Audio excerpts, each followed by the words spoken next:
بسم اللہ الرحمن الرحیم۔ محترم سامعین، ناظرین و ویورز، السلام علیکم ورحمۃ اللہ وبرکاتہ۔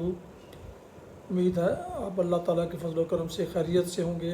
اللہ تعالیٰ آپ کو، آپ کے اہل خانہ کو ہمیشہ اپنے حفظ و امان میں رکھے، آمین۔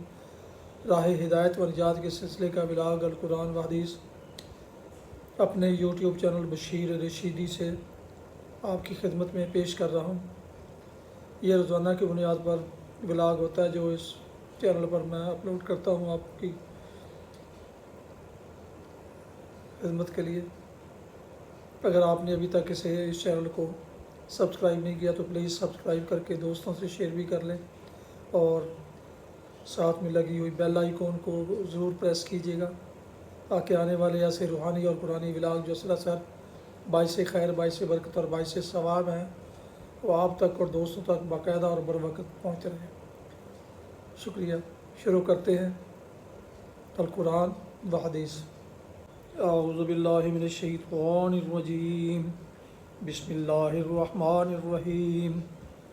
وما ابرئ نفسی ان النفس لامارۃ بالسوء الا ما رحم ربی فلما کلمہ قال انک اليوم لدینا مکین امین قال اجعلنی علی خزائن الارض انی حفیظ علیم۔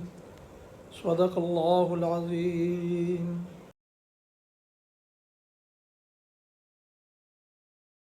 سورہ یوسف کی آیات مبارکہ 53 تا 55، پارہ نمبر 13 کی شروع کی یہ 3 آیات ہیں جو ابھی تلاوت کی گئیں۔ اب اس کا اردو ترجمہ پیش کرتا ہوں۔ وما ابرئ نفسی ان النفس لامارہ، میں کچھ اپنے نفس کی برات نہیں کر رہا ہوں، نفس تو بدی پر اکساتا ہی ہے، اللہ یہ کہ کسی پر میرے رب کی رحمت ہو، بے شک میرا رب بڑا غفور و رحیم ہے۔ بادشاہ نے کہا انہیں میرے پاس لاؤ تاکہ میں ان کو اپنے لیے مخصوص کر لوں۔ جب یوسف نے اس سے گفتگو کی تو اس نے کہا اب آپ ہمارے ہاں قدر و منزلت رکھتے ہیں اور آپ کی امانت پر پورا بھروسہ ہے۔ یوسف نے کہا ملک کے خزانے میرے سپرد کیجیے، میں حفاظت کرنے والا بھی ہوں اور علم بھی رکھتا ہوں۔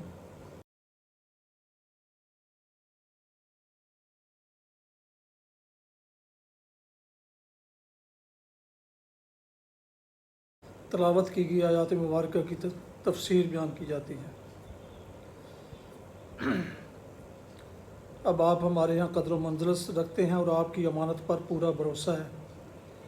یہ بادشاہ کی طرف سے گویا ایک کھلا اشارہ تھا کہ آپ کو ہر ذمہ داری کا منصب سونپا جا سکتا ہے۔ ملک کے خزانے میرے سپرد کیجیے، میں حفاظت کرنے والا بھی ہوں اور علم بھی رکھتا ہوں۔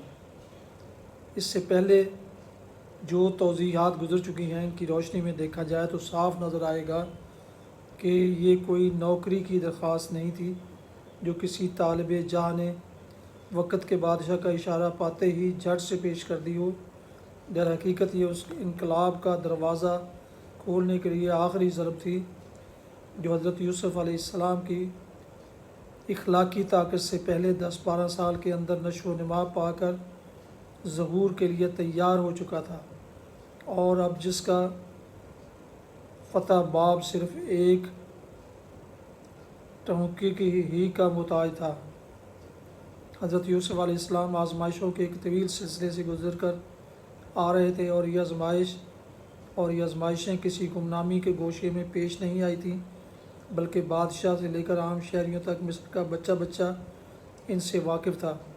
ان آزمائشوں میں انہوں نے ثابت کر دیا تھا کہ وہ امانت، راست بازی، علم، ضبط نفس، عالی ظرفی، ذہانت و فراست اور معاملہ فہمی میں کم از کم اپنے زمانہ کے لوگوں کے درمیان تو اپنا نظیر نہیں رکھتے۔ ان کی شخصیت کے یہ اوصاف اس طرح کھل چکے تھے کہ کسی کو ان سے انکار کی مجال نہ رہی تھی، نہ بائیں کی شہادت، زبانیں ان کی شہادت دے چکی تھیں، دل ان سے مسخر ہو چکے تھے، خود بادشاہ ان کے آگے ہتھیار ڈال چکا تھا۔ ان کا حفیظ اور علیم ہونا محض ایک دعویٰ نہ تھا بلکہ ایک ثابت شدہ واقعہ تھا جس پر سب ایمان لا چکے تھے۔ اب اگر کچھ کسر باقی تھی تو وہ صرف اتنی کہ حضرت یوسف خود حکومت کے ان اختیارات کو اپنے ہاتھ میں لینے پر رضامندی ظاہر کریں جن کے لیے بادشاہ اور اس کے اعیان سلطنت اپنی جگہ بخوبی جان چکے تھے کہ ان سے زیادہ موزوں آدمی اور کوئی نہیں ہے۔ چنانچہ یہی وہ کسر تھی جو انہوں نے اپنے اس فکرے سے پوری کر دی۔ ان کی زبان سے اس مطالبے کے نکلتے ہی بادشاہ اور اس کی کونسل نے جس طرح اسے بصر و چشم قبول کیا، وہ خود اس بات کا ثبوت ہے کہ یہ پھل اتنا پک چکا تھا کہ اب ٹوٹنے کے لیے ایک اشارے ہی کا منتظر تھا۔ تلمود کا بیان ہے کہ حضرت یوسف علیہ السلام کو حکومت کے اختیارات سونپنے کا فیصلہ تنہا بادشاہ ہی نے نہیں کیا تھا بلکہ پوری شاہی کونسل نے بالاتفاق اس کے حق میں رائے دی تھی۔ یہ اختیارات جو حضرت یوسف علیہ السلام نے مانگے اور ان کو سونپے گئے، ان کی نوعیت کیا تھی؟ ناواقف لوگ یہاں خزائن ارض کے الفاظ اور آگے چل کر غلہ کی تقسیم کا ذکر دیکھ کر قیاس کرتے ہیں کہ شاید یہ افسر خزانہ یا افسر مال یا قحط کمشنر یا وزیر مالیات یا وزیر غذائیات کی قسم کا کوئی عہدہ ہوگا، لیکن قرآن، بائبل اور تلمود کی متفقہ شہادت ہے کہ در حقیقت حضرت یوسف علیہ السلام سلطنت مصر کے مختار کل، رومی اصطلاح میں ڈکٹیٹر بنائے گئے تھے اور ملک کا سیاہ و سب کچھ ان کے اختیار میں دے دیا گیا تھا۔ قرآن کہتا ہے کہ جب حضرت یعقوب مصر پہنچے ہیں، اس وقت حضرت یوسف تخت نشین تھے۔ وہ رفع ابویہ العرش، حضرت یوسف علیہ السلام کی اپنی زبان سے نکلا ہوا یہ فقرہ قرآن میں منقوش ہے کہ اے میرے رب، تو نے مجھے بادشاہی عطا کی۔ رب قد آتیتنی من الملک، پیالے کی چوری کے موقع پر سرکاری ملازم حضرت یوسف علیہ السلام کے پیالے کو بادشاہ کا پیالہ کہتے ہیں۔ قالوا نفقد صواع الملک، اور اللہ تعالیٰ مصر پر ان کے اقتدار کی کیفیت یہ بیان فرماتا ہے کہ ساری سرزمین مصر ان کی تھی۔ نبأ منہا حیث یشاء، رہی بائبل تو وہ شہادت دیتی ہے کہ فرعون نے یوسف سے کہا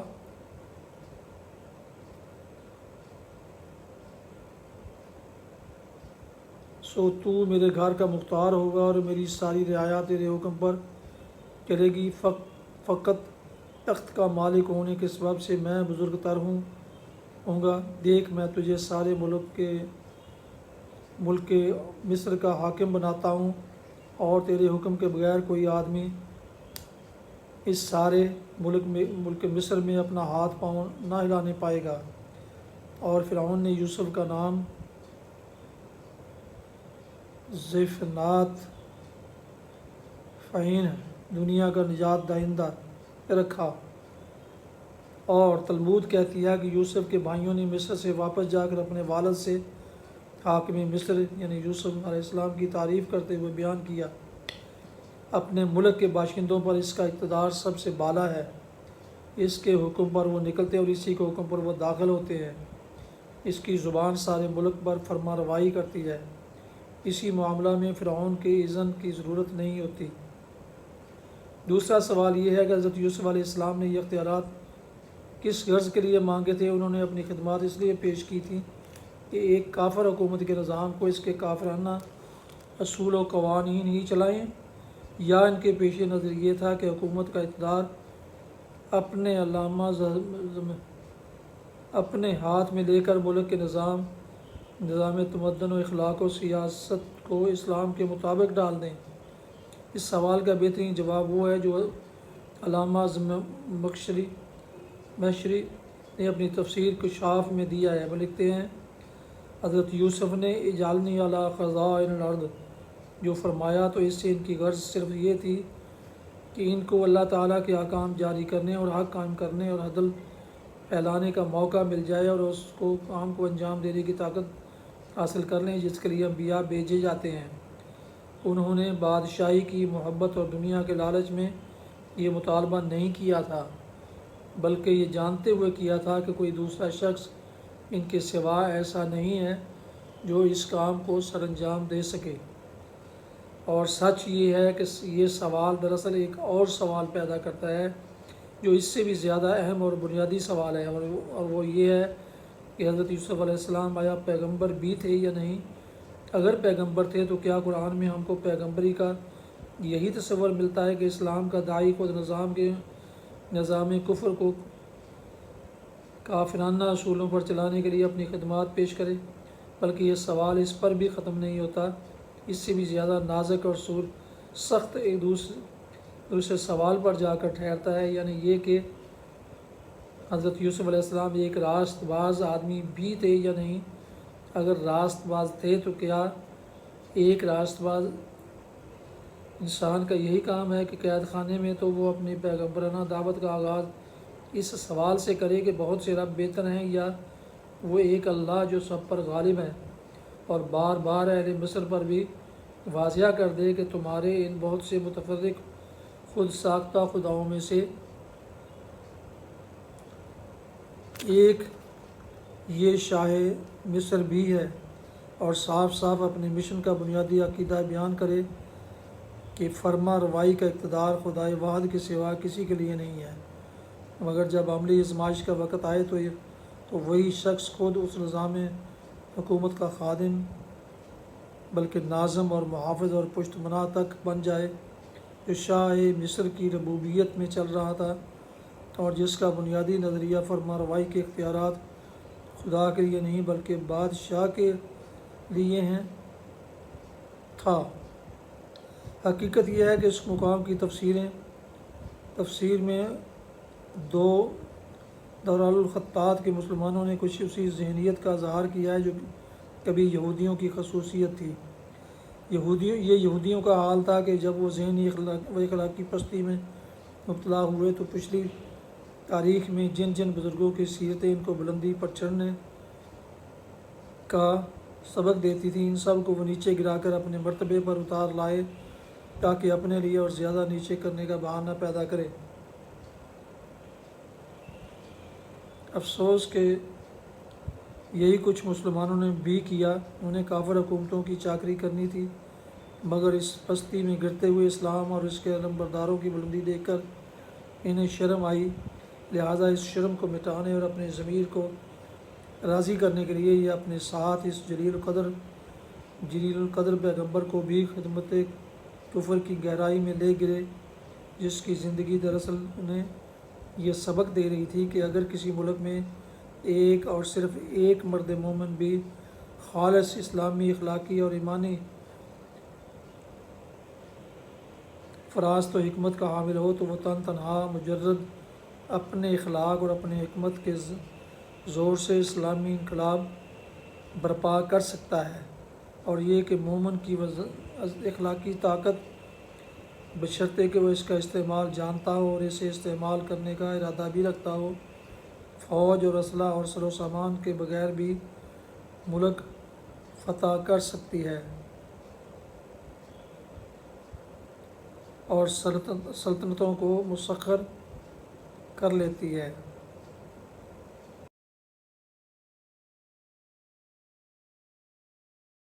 حدیث مبارکہ: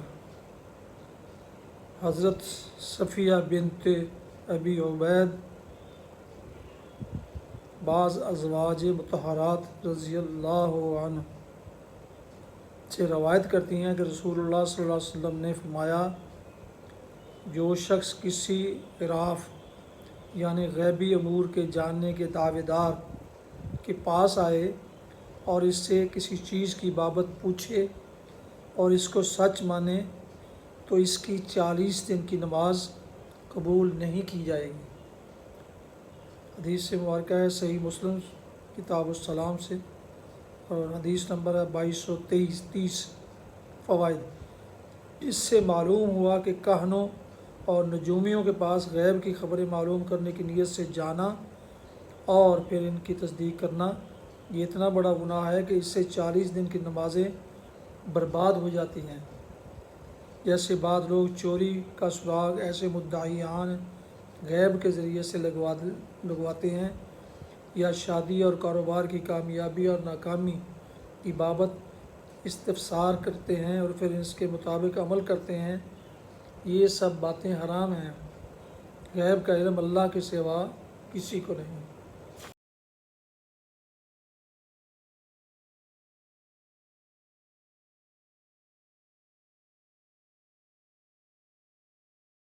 ناظرین و سامعین محترم اور پیارے ویورز، آپ سن رہے تھے راہ ہدایت و نجات کے سلسلے کا ولاگ القرآن و حدیث، جس میں آج سورہ یوسف کی آیات مبارکہ 53 تا 55 کی تلاوت، ترجمہ اور تفسیر بیان کی گئی۔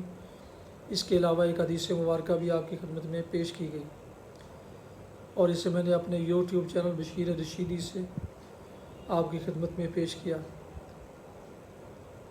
آپ سے ایک دفعہ پھر گزارش ہے کہ اگر آپ نے ابھی تک اسے سبسکرائب نہیں کیا تو پلیز سبسکرائب کر لیجئے، اور بیل آئیکن کو پریس کرنا نہ بھولیے گا، تاکہ آنے والے یہ روحانی اور قرآنی ولاگز آپ تک اور دوستوں تک باقاعدہ اور بروقت پہنچتے رہیں۔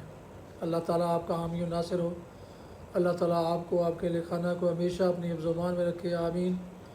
اپنا بہت خیال رکھیے گا، اپنی دعاؤں میں پاک وطن، والدین، آباء و اجداد، اعزاء و اقارب، دوستوں کے علاوہ اس ناچیز کو بھی شامل فرمائیں تو انتہائی شکر گزار ہوں گا۔ آج کا ولاگ ختم کرتے ہیں اس دعا کے ساتھ کہ آپ کے بچے اور اہل خانہ سب خوش رہیں، جہاں آباد رہیں، شادباد رہیں، آمین۔ السلام علیکم ورحمۃ اللہ وبرکاتہ۔ پاکستان زندہ باد۔ اللہ حافظ۔